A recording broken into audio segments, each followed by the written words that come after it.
Hi ನಮಸ್ಕಾರ ಸ್ನೇಹಿತರೆ, ಇದು ನಿಮ್ಮ MK ಪಯಣಿಗ. ಸೊ ಇವತ್ತು ನಾವು ಶಿವಗಂಗೆ ಬೆಟ್ಟಕ್ಕೆ ಹೋಗ್ತಾ ಇದ್ದೀವಿ. ವಿತ್ ನಮ್ಮ ಬಾಯ್ಸ್ ಜೊತೆ ಹೋಗ್ತಾ ಇದ್ದೀವಿ. ಸೊ ಬಸ್ಸಲ್ಲಿ ಹೋಗ್ತಾ ಇದ್ದೀವಿ. ಬೈಕ್ ಯಾವುದೂ ಫೆಸಿಲಿಟೀಸ್ ಇಲ್ಲ, ನನ್ನ ಒಬ್ಬಂದು ಫೆಸಿಲಿಟೀಸ್ ಇರೋದು. ಸೊ ಹಂಗಾಗಿ ಬಸ್ಸಲ್ಲಿ ಹೋಗೋ ಒಂದು ತೀರ್ಮಾನ ಮಾಡ್ಕೊಂಡಿದ್ದೀವಿ. ಸೊ ಹಾಗಿದ್ರೆ ಬನ್ನಿ, ಬಸ್ ಸ್ಟ್ಯಾಂಡಿಗೆ ಹೋಗ್ಬಿಟ್ಟು ಬಸ್ಸು ಸಿಗುತ್ತೋ ಇಲ್ವೋ ಕಾಯೋಣ. ಸ್ನೇಹಿತರ, ಇನ್ನೂ ನಾವು ಬಸ್ಸಿಗೆ ವೆಯ್ಟ್ ಮಾಡ್ತಾ ಇದ್ದೀವಿ.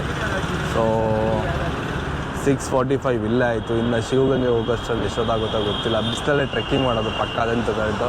ಬಸ್ಸಲ್ಲಿ ಹೋಗೋಕ್ಕೆ ಇಷ್ಟಪಡೋಲ್ಲ, ಟೈಮಿಂಗ್ ಕರೆಕ್ಟಾಗಿ ಹೋಗೋಲ್ಲ, ಅದೇ ಪ್ರಾಬ್ಲಮ್ ಆಗೋದು. ಸೊ ಇವತ್ತು ಸಂಡೇ ಆಗಿರೋದ್ರಿಂದ ತುಂಬ ರಶ್ ಇರುತ್ತೆ ಬಸ್ಗಳು ಬೇರೆ. ನೋಡಿ, ಸಪ್ಪೆಮೂರಿಂದ ಬರ್ತಾರೆ ಶಶಾಂಕ್ ಅವರು. ಸ್ನೇಹಿತರೆ, ಬಸ್ ಸಿಕ್ತು. 1 ಅವರ್ ವೆಯ್ಟಿಂಗ್ ಆದಮೇಲೆ ಸಿಕ್ಕಿದೆ ಫೈನಲಿ. ಅವ್ರು ಹೇಳ್ತಿದ್ದಾರೆ ಬಸ್ ಕಂಡಕ್ಟ್ರು ಶಿರಾದಲ್ಲಿ ಬಂತು ಅಂತ ಹೇಳಿದ್ರೆ. ಸೊ ಬಸ್ ನಾವು ಸೀಟ್ ಬಿಟ್ಕೊಂಡು ಕೊಡ್ಬೇಕಾಗುತ್ತೆ. ಸೊ ಆ ಥರ ಹೇಳ್ಬಿಟ್ಟು ರೂಲ್ಸ್ ಆ್ಯಂಡ್ ರೆಗ್ಯುಲೇಷನ್ ಹೇಳ್ಬಿಟ್ಟು ಬಸ್ಸಿಗೆ ಹಚ್ಬಿಟ್ಟಿದ್ದಾರೆ. ರೆಡಿ ಇದೆಯಾ? ಸೊ ಸ್ನೇಹಿತರೆ, ಶಿವಗಂಗೆ ಸರ್ಕಲ್ಗೆ ಬಂದಿದ್ದೀವಿ. ಸೊ ನೋಡ್ಕೋಬೋದು 8:16 ಬಂದು ಸೇರಿದ್ದೀವಿ ಸ್ನೇಹಿತರೆ. ಸೊ ಹೋಗೋಣ ಬನ್ನಿ, ಬಸ್ ರೆಡಿ ಇದೆ. ಇದಾ ಎಷ್ಟಣ್ಣ? 30 ರೂಪಾಯಿ. ಸೊ ಇಲ್ಲಿಂದ ಎಷ್ಟು ಕಿಲೋಮೀಟ್ರ್ ಇದೆ? 6 ಇಲ್ಲ 5 ಕಿಲೋಮೀಟ್ರ್ ಇರುತ್ತೆ. ಸೊ ನಮಗೆ ಬೆಂಗಳೂರಿಂದ ದಾಬಾಸ್ಪೇಟೆಗೆ ಅಂದರೆ ಶಿವಗಂಗೆ ಸರ್ಕಲ್ಲಿಗೆ ಕಾಸು ಬಂದ್ಬಿಟ್ಟು 50 ರೂಪಾಯಿ ತೊಗೊಂಡಿದ್ದಾರೆ.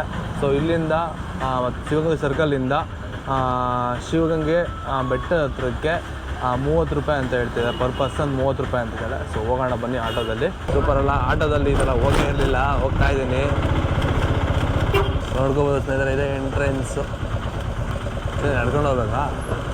ಸೊ ಅದೇ ಬೆಟ್ಟ, ಶಿವಗಂಗೆ ಬೆಟ್ಟ, ಐತಿಹಾಸಿಕ ಶ್ರೀ ದಕ್ಷಿಣ ಕಾಶಿ ಶಿವಗಂಗೆ ಕ್ಷೇತ್ರಕ್ಕೆ ಹೋಗೋಣ ಬನ್ನಿ. ಇದೆ ಎಂಟ್ರೆನ್ಸು. ಸೊ ಅಲ್ಲಿ ಒಂದು 500 ಮೀಟರ್ಸ್ ಇದೆ, ನಡ್ಕೊಂಡು ಹೋಗಬೇಕು.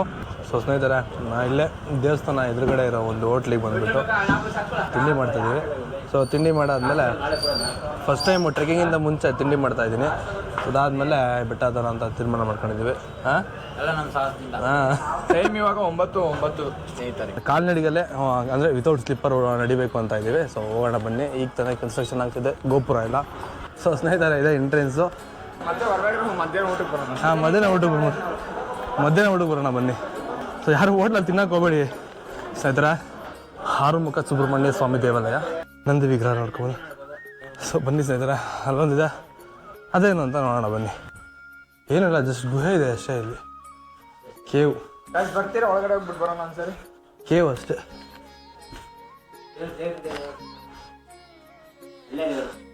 ಏನ್ರಿ ಹುಲಿ ಬಂತು? ನಾವು ಬರೋತ್ತಿಗೆ ರೈಟ್ ಸೈಡಲ್ಲೇ ಕಾಣುವಂಥ ಒಂದು ಪಾತಾಳ ಗಂಗೆ ವೀರಭದ್ರ ಸ್ವಾಮಿ ಸನ್ನಿಧಿ. ಈಗ ಯಾವ ಕಡೆ? ಈ ಕಡೆನಾ? ಅಯ್ಯೋ, ಒಂದು ಟೈಮ್ ಇಲ್ಲಿ ಗಂಟ ನೀರು ಬಂದಿರುತ್ತಾ? ಇದು ವೀರಭದ್ರೇಶ್ವರ ಸ್ವಾಮಿ ಪರ ಇದು. ಸೊ ಸ್ನೇಹಿತರೆ, ನೋಡ್ಕೋಬೋದು. ಅಲ್ಲ ಕ್ಯಾಮ್ರಾಗೆ ಬಿಟ್ರೆ ಆಗಲ್ಲ. ನೀವಣ್ಣ ನಿಧಾನಕ್ಕೆ ಇದನ್ನ ಇಟ್ಕೋ. ಯಾಕೆ ಬೇಕು ಬ್ರೋ? ಒಂದು ರೋಡ್ ಸಿಕ್ಕಾಪಟ್ಟೆ ಹಳೆ ಇದೆ ಇದು.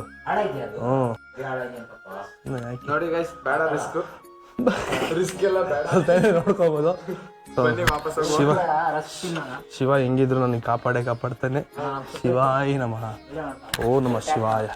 ಹಲೋ ಗೈಸ್, ಇವಾಗ ನೋಡ್ಬೋದು ಇಲ್ಲಿ ಪಾತಾಳ ಗಂಗೆಗೆ ಟಿಕೆಟ್ ತಗೊಂಡಿದ್ದೀರಿ. ಒಂದಕ್ಕೆ 5 ರೂಪಾಯಿ. ನೀವು ಇಲ್ಲಿಗೆ ಬರ್ಬೇಕಂದ್ರೆ, ವ್ಯೂ ಮಾಡ್ಬೇಕಂದ್ರೆ ಟಿಕೆಟ್ ತಗೊಬೇಕು. ಇಲ್ಲಿ ಗಂಟ ಬಂದಿರುತ್ತಲ್ಲ ನೀರು. ಸೀಟ್ ಹಾಕತ್ತೆ ಗೋಪುರದೊಳಗೆ ಹೋದ್ರೆ ಅಲ್ಲಿ ವನಾದೇವಿ ಹೆಣ್ದೇವ್ರು. ಅಲ್ಲಿಂದ ಮ್ಯಾಲ್ಕ್ ಒಂದು 30 ಮೆಟ್ಟ ಗಂಗಾದೇವಿ ತುಪ್ಪ ಹಾಕಿರೋ ಬೆಣ್ಣೆ ಹಾಕಿ ಅಲ್ಲಿ ಕೆಂಪೇಗೌಡರು ಸುರಂಗ ಮಾರ್ಗ ಬೆಂಗಳೂರು ಗವಿಗಂಗಾಧೀಶನ ದೇವಸ್ಥಾನಕ್ಕಿದೆ. ಅಲ್ಲಿಂದ ಮೇಲೆ ಹೋದ್ರೆ ಒಳಕಲ್ತಿಂತ ಕೈ ಹಾಕಿ ನೀರು ಸಿಗೋದು. ಅಲ್ಲಿಂದ ಮುಂದೆ ಹೋದ್ರೆ ಆಮೇಲೆ ಕುಂಭಾವತಿ. ಆ ಕುಂಭಾವತಿಯಿಂದ ಬಲಗಡಿಗೆ ಹೋದ್ರೆ ದೊಡ್ಡದು ಬಸವಣ್ಣ ಇದೆ.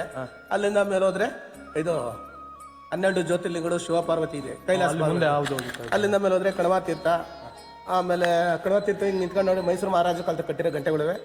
ಮೇಲೆ ಮುಕ್ಕಾಲು ಬೆಟ್ಟಕ್ಕೆ ಹೋದ್ರೆ ಸುತ್ತ ಬಸವಣ್ಣ. ಫುಲ್ ಟಾಪ್ ಹೋದ್ರೆ ತೀರ್ಥಗಂಬ, ಉರಿಗಂಬ, ಶಾಂತಳ ದೇವಿ ಬಿದ್ದಿರೋ ಜಾಗ, ಗಂಗಾಧರೇಶ್ವರ ದೇವಸ್ಥಾನ, ವೀರಭದ್ರ ಸ್ವಾಮಿ ಗಂಗಾಧರೇಶ್ವರ ಹೊನ್ನದೇವಿ ದೇವರ ಸನ್ನಿಧಿ.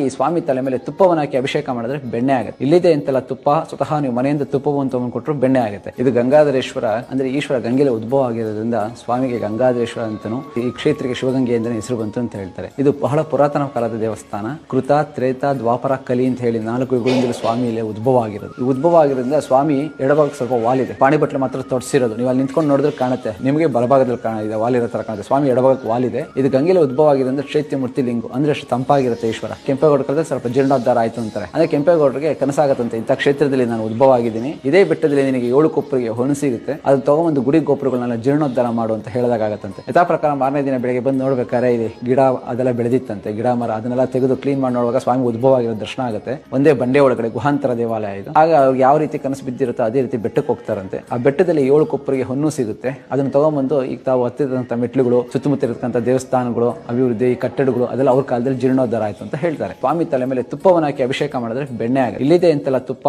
ಸ್ವತಃ ನೀವು ಮನೆಯಿಂದ ತುಪ್ಪವನ್ನು ತಗೊಂಡು ಕೊಟ್ಟರು ಬೆಣ್ಣೆ ಆಗುತ್ತೆ. ಆ ಬೆಣ್ಣೆ ಪ್ರಸಾದನ ಕಣ್ಣಿಗೆ ಕಾಡಿಗೆ ಹಚ್ತಾರಲ್ಲ, ಆ ರೀತಿ ಕಣ್ಣಿಗೆ ಹಚ್ಕೊಂಡು ಹೊಟ್ಟೆಗೆ ಸೇವನೆ ಮಾಡೋದ್ರಿಂದ ಕಣ್ಣಲ್ಲಿ, ಶರೀರದಲ್ಲಿ ಯಾವುದೇ ರೀತಿಯ ಗ್ರಹ ದೋಷಗಳಿದ್ರೆ ನಿವಾರಣೆ ಆಗುತ್ತೆ ಅಂತ ಪ್ರತೀತಿ. ಬಹಳ ಪುರಾತನ ಕಾಲದ ದೇವಸ್ಥಾನ ಆಗಿರೋದ್ರಿಂದ ಇಲ್ಲಿಗೆ ಬೆಂಗಳೂರಿಗೆ ಸುರಂಗ ಮಾರ್ಗ ಇದೆ. ಬೆಂಗಳೂರು ಗವಿಗಂಗಾಧರ ಸ್ವಾಮಿ ದೇವಸ್ಥಾನ ಇದೆ ನೋಡಿ, ಅಲ್ಲಿಗೂ ಇಲ್ಲಿಗೂ ಗುಪ್ತವಾಗಿ ಕೆಂಪೇಗೌಡರು ಹೋಗಿ ಬಂದು ಮಾಡ್ತಾ ಇದ್ರು ಅಂತ ಹೇಳ್ತಾರೆ. ಅಭಿಷೇಕ ಇಲ್ಲಿ ಪ್ರತಿನಿತ್ಯನೂ ಬೆಳಿಗ್ಗೆ 9ರಿಂದ 1:30 ತನಕ ನಡೀತಾ ಇರುತ್ತೆ. ಸಂಜೆ 4:15ರಿಂದ 6:30 ತನಕ ನಡೀತಾ ಇರುತ್ತೆ. 10 ನಿಮಿಷಕ್ಕೂ ಅಭಿಷೇಕ ಮಾಡ್ಕೊಡ್ತಾನೆ ಇರ್ತಾರೆ ಇಲ್ಲಿ.